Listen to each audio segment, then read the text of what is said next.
تو نہیں کرنا. اگر آج ایک پیر اپنے مرید سے کہہ دے اور بھائی پیلے ہی کپڑے پہننا ہے تو مرید مر جائے گا مگر کپڑا پیلے ہی پہنے گا. بات صحیح ہے. بات ہے کہ نہیں؟ جس دن نبی کی محبت اولاد سے بڑھ جائے سمجھ لینا ہم بھی ایمان والے ہیں. سمجھ لینا ہم بھی ایمان والے ہیں. اب آپ کہو کہ ہم تو محبت کرتے ہیں لیکن نبی سے محبت کریں ہم, اور محبت کرنے کے بعد میں بھی پھر ہم وہ کام کریں جو نبی کو پسند نہ ہو تو پھر دوستی کس بات کی ہے؟ دوست نے کہہ دیا کہ یہ نہیں کرنا تو نہیں کرنا, دوست نے کہہ دیا وہ نہیں کرنا تو نہیں کرنا.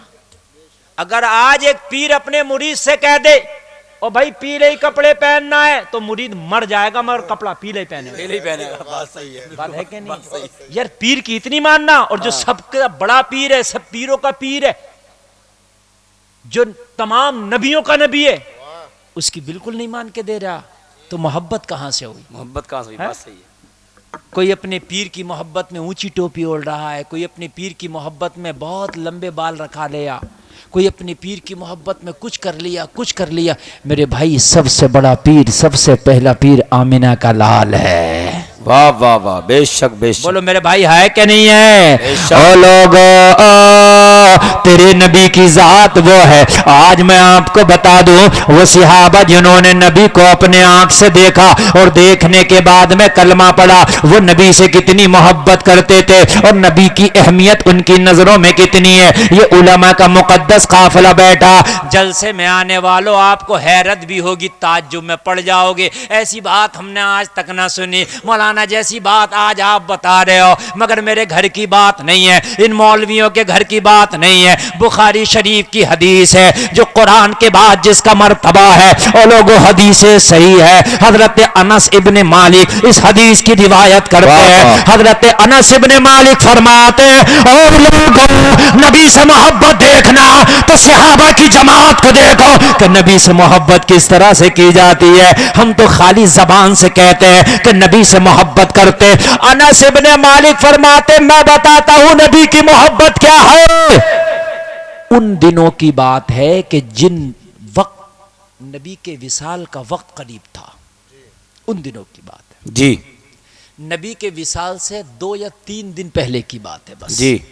کتنے دن پہلے کی بات؟ 2 یا 3 دن. نبی کے وصال سے 2 یا 3 دن پہلے کی بات ہے. انس ابن مالک روایت کرتے ہیں, بخاری کی حدیث سے صحیح توجہ کرو. انس ابن مالک کہتے ہیں نبی کی طبیعت علیل تھی, بہت تیز کا بخار تھا. نبی اپنے گھر میں تھے, طبیعت خراب تھی, بہت تیز کا بخار تھا, تو نبی کہاں تھے؟ اپنے گھر میں. اچھا نبی کا گھر کون سا تھا وہ بھی سن لو. جو یہ گنبد خضرا شریف دکھتا آپ کو مدینے میں, گنبد, یہی نبی کی قبر ہے اور یہی نبی کا گھر تھا. اکثر انبیاء کرام وہیں پر ان کی قبریں بنائی گئیں جہاں ان کے ظاہری زندگی میں گھر ہوا کرتے تھے. اکثر انبیاء کرام کی قبریں. جی جی بے شک. میرے نبی کی جو قبر ہے, جو روضہ رسول ہے, وہ نبی کا گھر ہے, حجرہ عائشہ وہی ہے. جو لوگ حج کو گئے, عمرہ پہ گئے, مدینہ گئے, انہوں نے دیکھا ہوگا وہ مسجد نبوی کے کونے میں ہے, دیکھا ہوگا. نہیں دیکھا ہو تو سن لیجئے. جیسے یہ اسٹیج لگا ہوا ہے, یہ 4 کونا, ایسے ہی مسجد کے 4 کونے, اور مسجد کے 4 کونوں میں ادھر لیفٹ سائیڈ میں پیچھے کی طرف روضہ رسول ہے. لیفٹ سائیڈ میں پیچھے کی طرف کیا ہے؟ روضہ. میری تقریر خالی سننے کی نہیں, سمجھنے کی بھی ہے. اور جب میں موڈ میں کرتا ہوں نا تو بہت قیمتی باتیں بتا کر چلا جاتا ہوں. میں خالی ادھر ادھر کی بات نہیں کر رہا ہوں, بہت ذرا غور سے سننا. میں بخاری کی حدیث کے حوالے سے بول رہا ہوں, آپ سنو گے تو آج کے بعد خدا کی قسم مومن کامل بن کے اٹھو گے. جب تک نبی کی محبت مکمل نہیں ہوگی, جب تک تیرا ایمان مکمل نہیں ہوگا. بے شک بے شک. ادھر کونے میں پیچھے کی طرف روضہ رسول, اور وہی نبی کا گھر, وہی حجرہ عائشہ ہے. انس بن مالک فرماتے نبی کی طبیعت علیل, نبی اپنے گھر میں حجرہ عائشہ میں ہے. کہاں ہے نبی؟ اپنے گھر میں حجرہ عائشہ میں, ادھر ادھر پیچھے کی طرف. نبی کا گھر کہاں ہے؟ وہی مسجد نبوی کے کونے میں, پیچھے کی طرف لیفٹ سائیڈ میں. نبی کی طبیعت علیل, نماز کا وقت قریب آ گیا. نبی نے فرمایا عائشہ اپنے بابا ابو بکر کو اشارہ کر دو کہ وہ نماز پڑھائیں. کس کو اشارہ کر دو؟ یہ امی عائشہ کے باپ ہے، نبی کے سسر بھی ہے، یہ اشارہ کر دو کہ نماز پڑھائیں. اور یہ اشارہ خالی نماز کا نہیں تھا بلکہ یہ اشارہ خلافت کی طرف بھی تھا. واہ واہ واہ، بے شک بے جو شک. کچھ شیعہ لوگ کہتے ہیں نا زبردستی ہتھیائی گئی ہے ہاں. اور یہ کیا گیا ہے، ان کو پتا نہیں ہے یہ خالی نماز کی طرف نہیں تھا. نماز تو اور بھی کوئی پڑھا سکتا تھا، سارے صحابہ تو میرے نبی فرما سکتے تھے فلاں کو کہہ دیا جائے، فلاں کو کہہ دیا جائے، مگر یہ خالی مصلی امامت نہیں تھا بلکہ مصلی خلافت بھی تھا.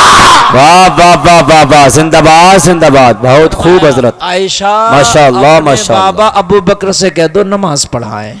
امی عائشہ نے سن لیا، مگر سننے کے بعد میں پھر کہا کیا فرما رہے ہیں، تصدیق کرانے کے لیے کہا اپنے بابا ابو بکر سے کہہ دو نماز پڑھائیں. دوسری بار بھی سن لیا، پھر بات میں وزن پیدا کرنے کے لیے امی عائشہ نے عرض کی آقا کیا فرما رہے، کہا اپنے بابا ابو بکر سے کہو نماز پڑھائیں. 3 بار کہہ کے بات مکمل ہو گئی. تصدیق کر لی بار بار، اس لیے کہ حضرت ابو بکر بالتحقیق خلیفہ اول ہے حق ہے، بے شک بے شک، سچ ہے، بے شک. اور افضل البشر ہیں بعد الانبیاء انبیاء ہیں، بے شک بے شک. بالتحقیق حضرت ابو بکر. آج کل جیسے وہابیت تیزی سے بڑھ رہی ہے ایسی رافضیت بھی تیزی سے بڑھ رہی ہے، اس کا بھی علاج بہت ضروری ہے. میرے بھائی، نہ آل رسول سے بغض کر کے جنت میں جا سکتے ہو، اور نبی نے فرمایا علی ایک طبقہ وہ ہوگا جو تجھ سے بہت زیادہ محبت کر کے جہنم میں چلا جائے گا، رافضی ہو جائے گا. اور ایک وہ ہوگا جو تجھ سے بغض کر کے چلا جائے گا. کچھ لوگوں نے مولا علی کو خدا بنا دیا، معاذ اللہ، وہ بھی تو غلط ہے، خدا بھی تو نہیں بنا سکتے نا. اور آل نبی کو اگر کوئی بغض کرے تو وہ بھی جہنم میں نہیں جا سکتا. ہم اہل سنت والجماعت الحمدللہ ہم اس طریقے سے اہل بیت کو مانتے ہیں جو ان کے ماننے کا حق ہے. الحمدللہ. سید صاحب بھی بیٹھے ہیں ماشاءاللہ، ادھر بیٹھے سید باجی بھی صاحب. اچھا صحیح صاحب سے ملاقات ہوئی میری ماشاءاللہ. ماشاءاللہ. صحیح صاحب تشریف رکھتے ہیں، اللہ سلامت رکھے. اولاد نبی سے ہم بغض کر کے بھی جنت میں نہیں جا سکتے، لیکن ہم صحابہ کو اگر گالی بکیں تبرہ کریں تو پھر بھی ہم جنت میں نہیں جا سکتے. اب توجہ کریں، حضرت ابو بکر مصلی پر ہیں. انس بن مالک کہتے ہیں نماز شروع ہو گئی، اللہ اکبر، تکبیر تحریمہ کہہ دی گئی، نماز چلنے لگی.